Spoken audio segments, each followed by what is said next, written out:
स्वागत है आप सभी का तोवर राजपूत मोटिवेशन में। और यहाँ पर आज हम बात करेंगे स्टॉक सिलेक्शन की। देखिए, अगर आप इन्वेस्टमेंट करना चाहते हैं तो ये एक सबसे बड़ा इशू आता है कि कौन सा स्टॉक बाय करें, किसका फंडामेंटल देखें, किसका टेक्निकल देखें। ये सारी चीज़ें ना बहुत प्रॉब्लम करती है। अगर मैं यहाँ पर आपको एक चार्ट दिखाता हूँ, देखिए पेटीएम का जैसे आईपीओ आया था, आपको पता होगा पेटीएम का आईपीओ आया था। उसके बाद में पेटीएम को अगर आप देखोगे तो पेटीएम का यहाँ पर मैं लगा देता हूँ तो आपको यहाँ पर समझ में आएगा कि वो किस तरह से, जहाँ से वो खुला था कम से कम 2000 के आसपास, तो उसके बाद में वो धीरे धीरे अगर आप बात करें तो 500 रुपये तक आ चुका था ये स्टॉक के बारे में। अब लोगों का इसके बारे में जो राय बनी थी कि अरे ये तो प्रॉफिट ही नहीं आ रहा है, ये कंपनी लॉस में चल रही है, तो ये किस तरह से ये सर्वाइव करेगी, क्या होगा, ये सब सारी चीज़ें यहाँ पर आपको देखने को मिलेगी। यहाँ पर आप देख सकते हो इसका हाईएस्ट प्राइस अगर मैं बात करूँ तो करीबन 1900 से आसपास ही समझो यहाँ से, क्योंकि 2000 के आसपास इसका आईपीओ ओपन हुआ था। उसके बाद ये स्टॉक अगर हम बात करें तो 500 रुपये से नीचे आ चुका था। कहाँ पर आ चुका था? 500 रुपये से नीचे। अब आप ये सोचोगे कि ये किस तरह का स्टॉक है। आप यहाँ पर बहुत सारे जो फंडामेंटल एनालिसिस करते हैं, जिनको फंडामेंटल पता है, वो फंडामेंटल बोलेंगे कि यहाँ पर कंपनी का प्रॉफिट ही नहीं हो रहा है तो कंपनी का स्टॉक बाय नहीं करना। ये उनकी बात सही है। अब यहाँ पर जो एनालिसिस करने वाले हैं तो वो उनको दिखेगा कि यहाँ पर कोई हायर हाई ब्रेक नहीं हो रहा तो क्यों हम बाय करें। तो ये बहुत सारी चीज़ें ऐसी चलती है और आदमी कंफ्यूज होता है कि उसको स्टॉक सिलेक्शन कैसे करना चाहिए। तो देखिए, ये सारे कन्फ्यूजन इस वीडियो से आपके दूर हो जाएंगे। अगर आप एक इन्वेस्टमेंट का प्लान कर रहे हैं, समझ रहे हैं स्टॉक को निवेश करना, तो यहाँ पर देखिए रिस्क है। देखिए शेयर मार्केट में ना रिस्क, आप चाहे फंडामेंटल देख लो, चाहे आप ये देख लो टेक्निकल, कहीं पर भी आपको रिस्क है। शेयर मार्केट एक रिस्क ही है।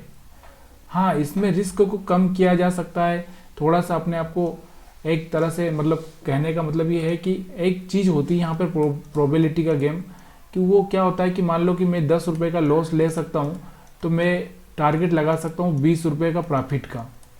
और यही होता है मार्केट में और कुछ नहीं। या फिर आप किसी का इन्वेस्टमेंट करना चाहते हैं, मान लो कोई इन्वेस्टमेंट करना चाहते हैं, तो उसके एक अलग अलग तरीके होते हैं। इन्वेस्टमेंट के अलग अलग तरीके कैसे होते हैं? देखिए यहाँ पर मान लो कि किसी बिजनेसमैन, बड़ा है कोई अच्छा सा बिजनेसमैन है, मैं यहाँ पर नाम नहीं लूँगा, XYZ, जिनका बिजनेस बहुत अच्छा है। अगर आप चाहते हैं कि उस बिजनेस का हिस्सा बने तो आप वहाँ पर उनकी शेयर की क्वांटिटी कुछ खरीद सकते हैं, जिससे क्या होगा कि आप उनका अगर बिजनेस बढ़ेगा तो यहाँ आपको भी प्रॉफिट होने ही वाला है। इसी तरह से हम लोग बात करें तो यहाँ पर अभी मैं आपको यहाँ पर ये समझाने की कोशिश कर रहा हूँ कि ये किस तरह से आप यहाँ पर ये सोचेंगे कि ये स्टॉक है जो मान लो पेटीएम है। अब यहाँ पर पेटीएम का अगर देखोगे आप तो ये 1000 रुपये के आसपास जा चुका है, फिर से 500 रुपये के नीचे आके 1000 रुपये के आसपास जा चुका है। अब यहाँ पर आपको कैसे पता चलता है कि ये मेरे को यहाँ पर इसमें निवेश करना चाहिए, कि इन्वेस्टमेंट करना चाहिए कि नहीं करना चाहिए, तो यही हम बात करेंगे इस वीडियो में। तो यहाँ पर आप देखो कि जैसे ही यहाँ पर हम टेक्निकल की बात करते हैं तो टेक्निकल में मार्केट में क्या कर रहा था, लोअर लो लगता ही आ रहा था। यहाँ पर थोड़ा सा बाउंस बैक करने की कोशिश की, फिर नीचे आया, फिर उसके बाद नहीं अपना लो ब्रेक नहीं किया, उसके बाद फिर से ऊपर की साइड में गया, सस्टेन करने की कोशिश की इसने, लेकिन सस्टेन नहीं कर पाया और फिर से वापस नीचे आ चुका था। फिर मार्केट ऊपर की साइड में जाता है, फिर यहाँ से हाई बनाता है और फिर नीचे आता है और फिर ये हाई ब्रेक करता है।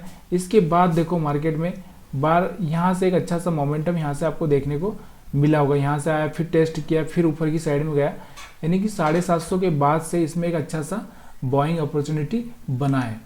तो ये चीज़ें थोड़ी सी, ये चीज़ें आपको इस तरह से सीखनी पड़ेगी कि कहाँ से मेरे को बाई करना है। तो यहाँ पर हम इस तरह से मार्केट का एनालिसिस करेंगे कि आपको ये समझ में आएगा कि किस तरह से मार्केट ट्रेंड में होता है, किस तरह से मार्केट अप साइड जाता है, किस तरह से मार्केट साइडवेज होता है। अब हम ऐसे ही एक स्टॉक की बात करते हैं, जोमेटो भी, जो कि एक प्रॉफिट अभी तक हुआ नहीं कंपनी में। तो यहाँ पर जोमेटो की बात करें, जोमेटो का स्टॉक भी कुछ 150 के आसपास लिस्ट हुआ था। उसके बाद में जोमेटो की अगर हम बात करें तो यहाँ पर देखो जोमेटो का स्टॉक कुछ यहाँ पर आप देखोगे, आपके सामने दिख रहा होगा। तो यहाँ पर जोमेटो का स्टॉक करीबन 120, 130 के आसपास, 40 के आसपास लिस्ट हुआ। उसके बाद ये थोड़ा सा ऊपर गया, ऊपर जाने के बाद में 170 के आसपास फिर यहाँ से मार्केट इसका डाउन चालू हो गया तो यहाँ सीधे ये 40 रुपये के आसपास आ चुका था, 40 रुपये के आसपास। अब आप कैसे अंदाज़ा लगाओगे कि मेरे को इस स्टॉक में निवेश करना चाहिए कि नहीं करना चाहिए और कहाँ पे निवेश करना चाहिए। मान लो आपके पास में एक ही चॉइस है कि मेरे को जोमेटो खरीदना है। अब आपको ये लगे कि जोमेटो आपको खरीदना है तो आप कहाँ पे खरीदें जिससे कि आपको प्रॉफिट हो। अब या तो देखो, आपको अगर इसके बिज़नेस के बारे में पता है कि इस मार्केट में आगे बिज़नेस में क्या हो सकता है तो आप उसके हिसाब से बाई कर सकते हैं। लेकिन अगर आपको बिज़नेस के बारे में पता नहीं है और सिर्फ आप टेक्निकल देखते हो, टेक्निकल मतलब कि चार्ट के आधार पर डिसीजन लेते हो कि चार्ट क्या बोल रहा है, तो यहाँ पर हम चार्ट की बात करते हैं। तो चार्ट यहाँ पर आपको क्या बता रहा है, यहाँ पर इस बात को समझने की कोशिश करना। देखिए, मार्केट अगर बढ़ता है तो इस तरह से ही बढ़ता है और मार्केट गिरता है तो इस तरह से गिरता है। ये मैं आपको समझाने ही वाला हूँ आगे। तो यहाँ पर थोड़ा सा मैं आपको ये वीडियो इसलिए दे रहा हूँ ताकि आपको थोड़ा सा नॉलेज हो। उसके बाद हम लोग, तो यहाँ पर आप देखोगे मार्केट ऊपर जा रहा था इस तरह से, अब यहाँ से देखो मार्केट नीचे आ रहा है, हर बार नीचे आने की कोशिश कर रहा है। यहाँ देखो नीचे आ रहा है। अब यहाँ पर एक चीज़ को, इस चीज़ को देखना, इसमें सबसे बड़ी चीज़ है कोई भी हायर हाई ब्रेक नहीं कर रहा। देखो ये हाई था, ये हाई था, उसके बाद हम बात करें तो ये हाई है, उसके बाद हम बात करें तो ये हाई है। देखो ये हाई ब्रेक हुआ नहीं हुआ है, ये हाई ब्रेक हुआ नहीं हुआ है, ये हाई ब्रेक होने की कोशिश हुई थी लेकिन यहाँ से फेल हो गया, मतलब यहाँ से हुआ नहीं। ब्रेक होना चाहिए और टेस्ट होना चाहिए तभी जाके यहाँ पर कोशिश हुई थी लेकिन फेल हो चुका है। अब यहाँ पर आप देखो, यहाँ पर ये हाई था, ये ब्रेक हुआ है, यहाँ से अच्छी सी कैंडल से यहाँ से टेस्ट भी हुआ और इसके बाद फिर से यहाँ से एक हाई ब्रेक हुआ, यानी कि 70 रुपये के आसपास इस जोमेटो में यहाँ पर बाइंग का एक चांस आपको बन रहा था। अगर 70 रुपये पे आप बाइंग करते इसको तो यहाँ से ये 111 रुपये के आसपास में पहुँच चुका है। तो बहुत सिंपल एनालिसिस है इन चीज़ों का, लेकिन बहुत बार हम लोग ये समझ ही नहीं पाते। अभी मैं यहाँ पर और भी बहुत सारे स्टॉक्स के बारे में आपको जानकारी दूंगा। यहाँ पर आप देखोगे, यहाँ पर और भी स्टॉक, तो यहाँ पर आपको दिख रहा होगा एक और मैंने स्टॉक से लिया है BSE। एक टाइम था ये BSE को, अगर हम देखेंगे अच्छे से इसको तो यहाँ पर थोड़ा सा मैं इसको चार्ट को छोटा करता हूँ, यहाँ पे मैं समझाता हूँ कि ये अगर इसको हम देखें इस चार्ट को तो स्टार्टिंग से हम लोग देखेंगे इसको, थोड़ा सा आपको मैं समझाने की कोशिश करूँगा। यहाँ पर देखो इस चार्ट में क्या हो रहा है, मार्केट में एक ऊपर ट्रेंड हुआ, फिर थोड़ा सा नीचे आया, फिर ये हाई ब्रेक किया। यहाँ से जैसे ही हाई ब्रेक किया इसके बाद में इसने कभी भी अपना लो ब्रेक नहीं किया, ये वाला लो, ये वाला लो, और यहाँ से मार्केट सीधे थोड़ा थोड़ा हाई ब्रेक करते ही जा रहा है, करते ही जा रहा है। तो मतलब इसमें क्या हो गया कि मार्केट का जो ट्रेंड था इस तरह से चल रहा है। तो यहाँ पर आपको बाइंग की जा सकती है। देखो यहाँ पर बाइंग की जा सकती है, इस स्टॉक से में थोड़ी बाइंग की जा सकती है। यहाँ पर देखो, आप छोटा करूँगा मैं तो आपको और समझ में आएगा। यहाँ देखो जैसे इसने ये हाई ब्रेक किया था, ये हाई ब्रेक किया, उसके बाद में मार्केट यहाँ पर सस्टेन कर गया। सस्टेन करने के बाद में ये बड़ा सा कैंडल बना है। यहाँ से अगर आप 300 रुपये के आसपास इसका प्राइस था उस टाइम में, अगर इसको बाई करते तो 300 रुपये से देखो धीरे धीरे धीरे धीरे 1000 रुपये तक गया था। यहाँ से देखो इस तरह से मार्केट चलते चलते चलते चलते 1000 रुपये तक गया था। अब 1000 रुपये पे जाने के बाद में यहाँ पर इसको देखना फिर से क्या हो रहा है। अब यहाँ से देखो इसने, इसके बाद में आप देखोगे तो इसका जो चार्ट था वो लो, ये हाई था, फिर ये हाई, फिर ये हाई, ये हाई, ये हाई, ये कभी अपना हाई ब्रेक नहीं कर रहा। तो जब तक ये अपना हाई ब्रेक नहीं करेगा तब तक हम लोग क्या करेंगे, तब तक हम बाय नहीं करेंगे। तो यहाँ पर आप देखोगे तो ये एक तो ये हाई और एक ये हाई यहाँ से थोड़ा सा ब्रेक हो रहा है और यहाँ से एक अच्छा सा कैंडल भी बन रहा है, सस्टेन कर रहा है।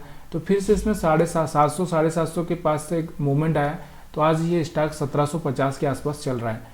तो ऐसे सिलेक्शन किया जाता है, ऐसे सिलेक्शन किया जाता है कि मार्केट में वो स्टॉक्स का मूड क्या है। मूड समझते हो ना आप, मूड मतलब क्या होता है कि एक पॉजिटिव मूड होता है और एक नेगेटिव मूड होता है। नेगेटिव मूड हमेशा आदमी को क्या करता है, सिर्फ डाउन साइड ही लेके जाता है, और पॉजिटिव मूड हमेशा आदमी को अप साइड उठाता है। तो ये चीज़ें आपको हमेशा पता ही होगी। और भी बहुत सारे स्टॉक्स हैं जिनके बारे में मैं आपको समझाने की कोशिश करूँगा। यही टेक्निकल एनालिसिस है, यही इसी से पता चलता है। यहाँ पे सुजलान की अगर हम बात करें, एक छोटा सा स्टॉक है, ज़्यादा कुछ है नहीं।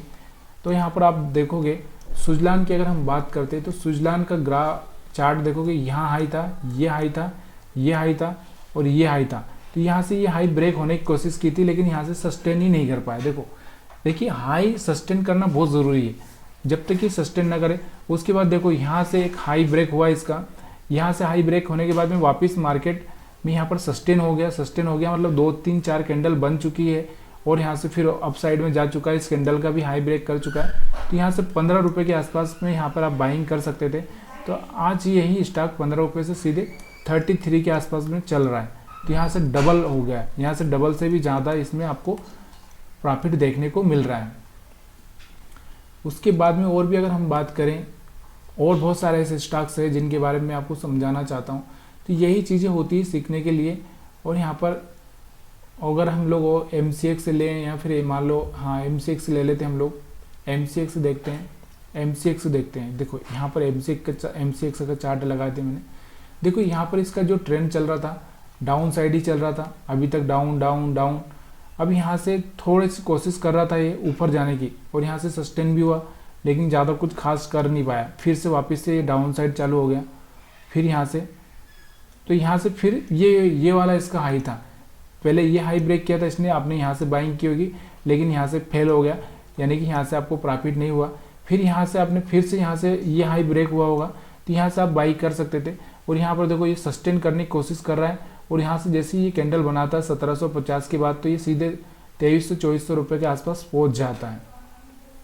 तो यहाँ पर मैं आपको स्टॉक सिलेक्शन, देखिए हर बार ये पॉसिबल तो नहीं है। आप सोचोगे कि हर बार ऐसा होता होगा, हर बार कभी कभी लॉस भी होगा, देखो, लेकिन मार्केट यही होता है। मार्केट में अभी हम लोग और ऐसे जो अभी कुछ चार्ट हैं, जैसे मान लो कि अभी बनने की कोशिश हो रही है, उनके बारे में मैं बात करता हूँ। जैसे दीपक फर्टिलाइज़र, दीपक इंडस्ट्री। तो यहाँ पर मैं आपको थोड़ा सा कोशिश करता हूँ कि वो सही हो, वैसे ही हो। तो देखो यहाँ पर अभी थोड़ा सा यहाँ पर हम देखेंगे, तो यहाँ पर ये अभी हम इसको देख रहे हैं, दीपक फर्टिलाइज़र का मैं यहाँ पर दिखा रहा हूँ चार्ट। तो इसको देखो, अभी नीचे चलता आ रहा था, ये हाई था, ये हाई था। अभी ये ब्रेक करने की कोशिश की इसने, लेकिन ये सस्टेन नहीं कर पा रहा है। जब ये सस्टेन कर जाएगा तो एक अच्छा सा मूव यहाँ पर आपको 1000 रुपये तक का देखने को मिल सकता है, लेकिन अभी ये सस्टेन नहीं कर पा रहा। देखो इस हाई के ऊपर ना, सस्टेन का मतलब क्या होता है, थोड़ा सा अच्छा सा ये एक अच्छा सा कैंडल बनाए यहाँ से, और फिर यहाँ से ऊपर निकले, ये हाई ब्रेक करे, तब ये 700 पार करेगा, तो ऊपर एक अच्छा सा मोमेंट देखने को आपको मिल सकता है। इसके अलावा अगर हम बात करें यहाँ पर और भी ऐसे स्टॉक्स, जैसे आरती, यहाँ पे आरती ड्रग्स की बात करें हम लोग, तो ये देखो आरती ड्रग्स की अगर हम बात करें, तो आरती ड्रग्स, यहाँ पर आप देखोगे आरती ड्रग्स का चार्ट आपको कैसे दिख रहा है। अभी आरती ड्रग्स की अगर हम बात करें तो इसका ये हाई था, उसके बाद ये हाई है, उसके बाद अगर हम बात करें तो ये हाई है। अब देखो यहाँ पर और भी छोटे मोटे हाई हो सकते हैं, ऐसा नहीं है कि वही हाई है, लेकिन देखो ये एक भी ये हाई ना ब्रेक हुआ, ना ये हाई ब्रेक हुआ, ना ये हाई ब्रेक हुआ। तो इसलिए ये स्टॉक्स फिर से नीचे की साइड में जा रहा है, और फिर से अप साइड लेगा, तब जाके आप यहाँ से बाइंग का सोच सकते हो। तो इस तरह से ये चार्ट आप देख सकते हो। अभी जो चार्ट बन रहे हैं, अभी तो लोअर लो ही लगा रहा है। अगर हम आरती ड्रग्स की जगह आरती इंडस्ट्री देखें, आरती इंडस्ट्री देखते हैं, तो यहाँ पर देखो आरती इंडस्ट्री में भी आपको सेम पैटर्न देखने को मिल रहा है। देखो ये हाई है, ये हाई है, ये हाई है, ये हाई है, ये हाई है। जब तक ये कोई हाई ब्रेक नहीं करता और सस्टेन नहीं करता, तब तक मार्केट में मोमेंट आने का चांसेस नहीं है। तो यही मैं आपको समझाने की कोशिश कर रहा हूँ कि आप अगर स्टॉक का सिलेक्शन कर रहे हो, तो आपको किस आधार पे स्टॉक का सिलेक्शन करना चाहिए। अब यहाँ पर और भी, जैसे और भी यहाँ पर मैंने यहाँ पर एक देखो, यहाँ पर एक चार्ट लगाया मैंने, ये है NIACL। अब यहाँ पर देखना, ये हमेशा ये हाई था, ये हाई था, और अब ये हाई है, और ये हाई ब्रेक किया। देखो यहाँ से ब्रेक किया, सस्टेन किया, सस्टेन करने के बाद में ऊपर गया भी सही है, सडनली ऊपर चला गया था, लेकिन फिर से आया, फिर इसी पर सपोर्ट पर ले रहा था, सपोर्ट ब्रेक नहीं किया, फिर यहाँ से ये मार्केट धीरे धीरे ऊपर की साइड में गया। तो ये कहीं ना कहीं ये चीज़ें सिखाती है कि मार्केट यहाँ से थोड़ा कुछ तो करने की कोशिश कर ही रहा है। और भी अगर हम बात करें, और भी ऐसे बहुत सारे चार्ट हैं। यहाँ पर देखो इक्विटास, यहाँ पर इक्विटास, तो यहाँ पर देखो इसका हाई ये था, ये हाई था, ये हाई था, उसके बाद ये हाई था, इसके ऊपर जा निकला, तो यहाँ से सस्टेन किया, सस्टेन करने के बाद में 60 रुपये से ही चला, तो 100 रुपये के आसपास पहुँच चुका है। तो ये मैं कहना यही चाह रहा हूँ कि आपको इन्वेस्टमेंट करना है तो किस आधार पर करना है, किस तरह से मार्केट को देखकर इन्वेस्टमेंट करना है, ये मैं आपको सिखाऊंगा। अगर ये वीडियो आपको पसंद आया, ज़्यादा से ज़्यादा लोग अगर इस वीडियो को लाइक करेंगे, कमेंट करेंगे, तो मैं आपको यहाँ पर ज़्यादा सिखा पाऊँगा, क्योंकि मेरे को भी एक थोड़ा सा मोटिवेशन मिलेगा कि हाँ भाई, लोग सीखना चाहते हैं, आगे जानना चाहते हैं कि स्टॉक से कैसे काम करता है, कैसे इसमें पैसा लगाया जा सकता है, कब लगाना चाहिए, ये सारी चीज़ें मैं आपको सिखाऊंगा। यहाँ पर एक बार हम लोग और कोलगेट का भी चार्ट देख लेते हैं, जिसका हम टूथपेस्ट यूज करते हैं, कोलगेट का। तो यहाँ पर ये हाई था, ये हाई था, उसके बाद ये हाई है, ये हाई है, ये हाई है। देखो ये हाई ब्रेक ही नहीं हुआ, इसने बहुत कोशिश की, लेकिन यहाँ पर आपको दिख रहा होगा यहाँ जाके ये हाई ब्रेक हुआ है और यहाँ से एक अच्छा सा कैंडल भी बना था 1700-1800 के बीच में, और अभी ये स्टॉक 2100 के आसपास ट्रेड कर रहा है। तो ये इन्वेस्टर होते हैं या जो भी पैसा लगाने वाले लोग होते हैं तभी लगाते हैं जब उनको कंफर्म हो जाता है, 99% वो अपनी तरफ से कंफर्म हो जाते हैं, तब जाके वो पैसा लगाते हैं, तभी जाके स्टॉक चलता है। अब वो आप बहुत सारे लोग, हम लोग जो रिटेल ट्रेडर है, तो यहाँ पर ही लगा देगा, यहाँ पर ही लगा देगा, यहाँ पर ही लगा देगा, जबकि वो एक्चुअल में जो इनको अच्छे से नॉलेज है वो लोग यहाँ पर लगाते हैं और उनको पता है कि इससे ज़्यादा क्या होगा, यहाँ तक का स्टॉप लॉस होगा, बस इतना ही वो करते हैं। तो क्या ये वीडियो आपको पसंद आ रहा है? ये वीडियो अगर पसंद आ रहा है तो लाइक शेयर कमेंट करना मत भूलिएगा। आप सभी का वीडियो देखने के लिए बहुत बहुत धन्यवाद।